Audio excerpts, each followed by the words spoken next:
भारत सरकारलाई हाम्रो अलग राज्यप्रतिको प्रतिबद्धता, हाम्रो अलग राज्यप्रति सरकारको रवैया के छ सोध्न, साथै भारत सरकारको गोर्खाहरूप्रतिको अब अघिल्लो स्टेपमा भूमिका के छ त्यो कुरा सोध्न भारत सरकारले आज सरकारमा हुनुहुन्छ यशस्वी प्रधानमन्त्री, संसारभरि नाम चलेका एकजना भारतका प्रचलित नेता प्रधानमन्त्री श्री नरेन्द्र मोदीजी, जसले हाम्रै क्षेत्रमा आएर गोर्खाको सपना मेरो सपना भनेर भन्नुभएको थियो। उसै गरिकन वल्लभ भाई पटेल पछि एकजना सशक्त गृहमन्त्रीको रूपमा स्थापित गृहमन्त्री श्री अमित शाहजी, जसले कालेबुङको डेलो डाँडाबाट गोर्खाहरूलाई बंगालले शोषण गर्दैछ, म गोर्खाको लागि चट्टान भएर खडा हुन्छु भन्ने हामीलाई आश्वस्त गर्नुभएको थियो। उहाँहरूलाई सम्झाउन आएका छौं। उहाँहरूले हामीलाई दिएको वादा समझाउन हामी आएका छौं। हम आज दिल्ली में इसलिए आए हैं कि भारत सरकार, यशस्वी प्रधानमंत्री नरेंद्र मोदी, श्री गृहमंत्री अमित शाह जी, उनको याद दिलाने आए। आपने चुनाव के समय में, चाहे वो 19 की चुनाव हो, चाहे वो 21 की बंगाल की विधानसभा की चुनाव हो, इन चुनाव में आपने गोरखाओं के साथ रहकर कंधे पे कंधे मिलाकर भारत सरकार से न्याय दिलाने का जो वायदा किया था, वो वायदा आज पूरा करने का समय आ चुका है। ये बात याद दिलाने के लिए हम आए हैं। वैसे तो इस जंतर मंतर की भूमि में भारत सरकार ने हमें अपना वादा, अपना बात रखने का जो एक प्लेटफॉर्म दिया है, वही प्लेटफॉर्म से हम ये बात बताने जा रहे हैं। आपको मालूम है, आज हमारे देश के साथ छिमेकी देशों का, हमारे पड़ोसी देशों के साथ रिश्ता इतना अच्छा भी नहीं है, लेकिन उन बुरी नजरों से बचाने के लिए आज गोरखाओं की जो भूमिका है, उन भूमिकाओं को हम याद दिलाते हैं।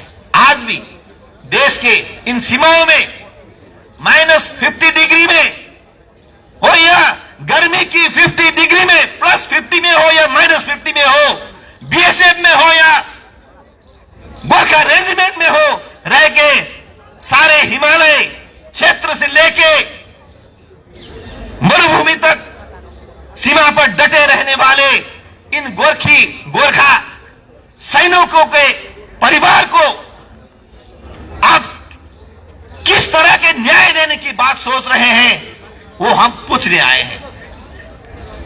हर लड़ाई हमारे पड़ोसियों के साथ होती है।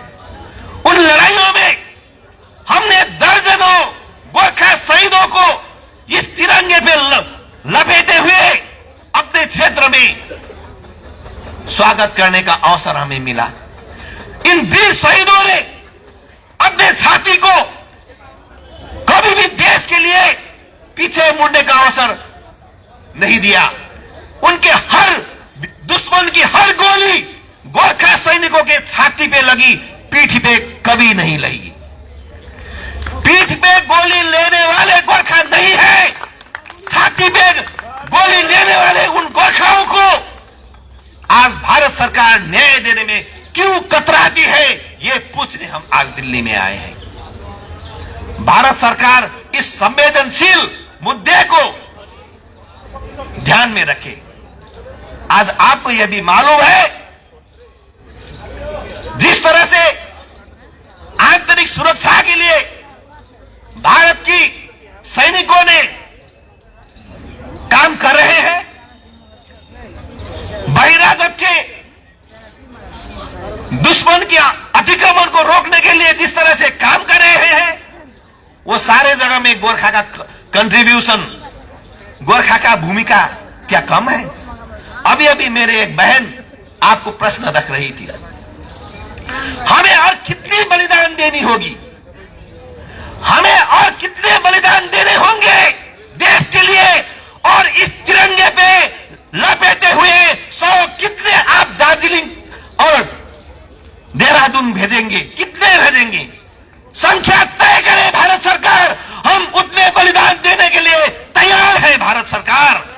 देश के लिए, हमने अपने लिए, हमने सारे लड़ाई देश के लिए लड़ी, देश के लिए सारे लड़ाई लड़ी।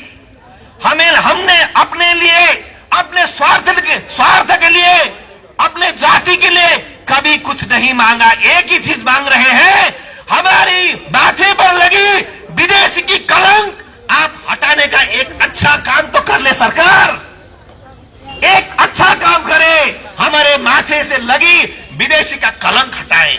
हम बार बार कह रहे हैं। पंजाब में भी, पाकिस्तान में भी पंजाब है, सिंधी लोग पाकिस्तान में भी रहते हैं, तमिल लोग तो श्रीलंका में भी रहते हैं, बंगाली तो बांग्लादेश में भी है। उनको तो आप कभी विदेशी नहीं कहते, उनको तो आप विदेशी नहीं कहते हैं, लेकिन हमारी पड़ोसी एक देश नेपाल होने के वास्ते हमें क्यों विदेशी कहते हैं? हम तो कटीले तार से उठा के तो हम भारत में नहीं आए। We are not infiltrator. हम तो अवैध रूप में भारत में घुसे हुए घुसपैठी तो नहीं है, ना तो हम शरणार्थी है। अरे हम तो 1815 की भारत ब्रिटिश इंडिया और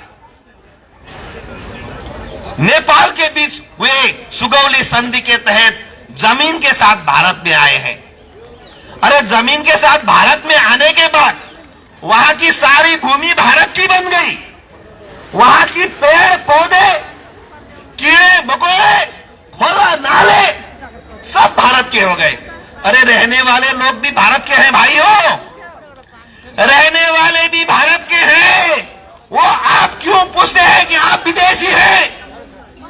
यही मैंने जो कहा, पंजाब में रहने वाले पंजाबियों के लिए पंजाब है, बंगालियों के लिए बंगाल है। अरे सभी के लिए भाषा के आधार पर आपने देश दिया, राज्य दिया। गोरखाओं को एक अलग राज्य देंगे तो क्या आपकी जब बड़ी नुकसानी क्या होगी, बल्कि देश को एक और मजबूत हाथ मिलेगा आपको, और मजबूत हाथ।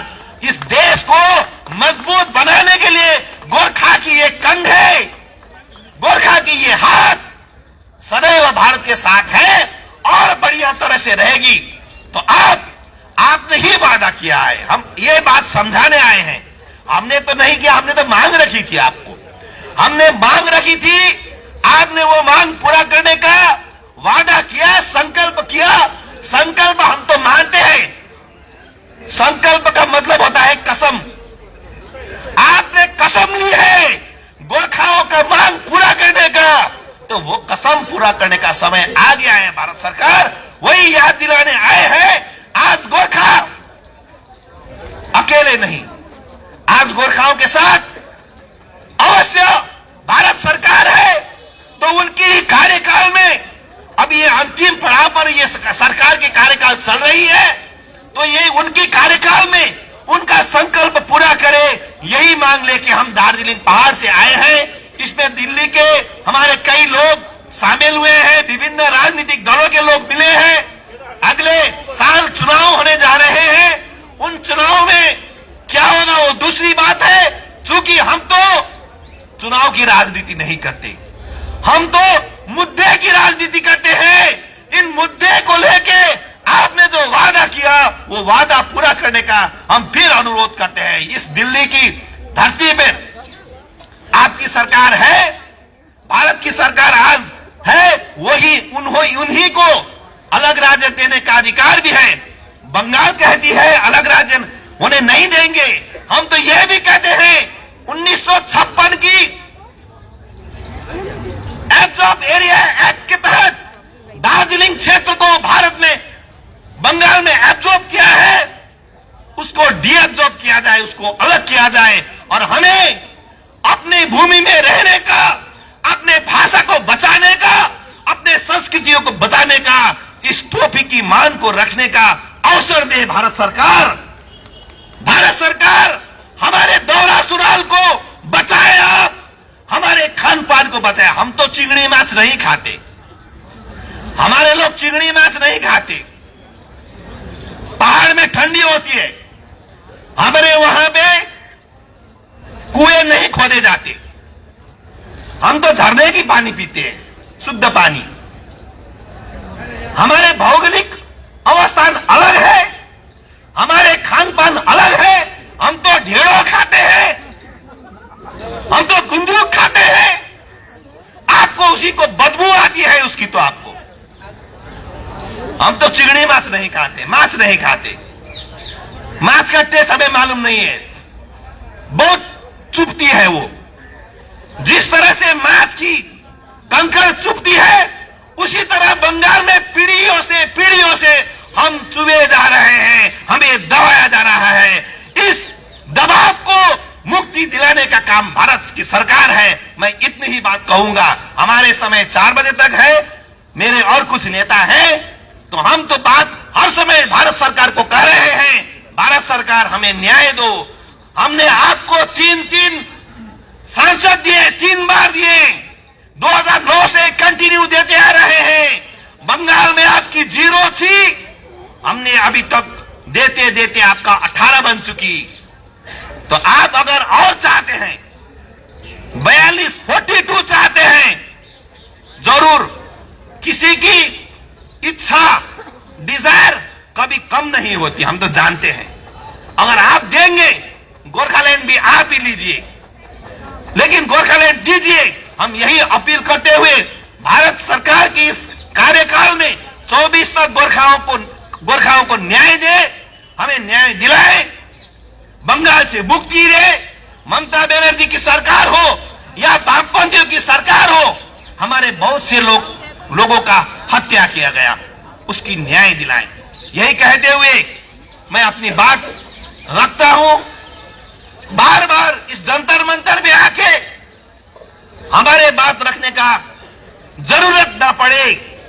भारत सरकार ने तो हमें कहा था, आपको बार बार मांग करने की भी जरूरत नहीं है।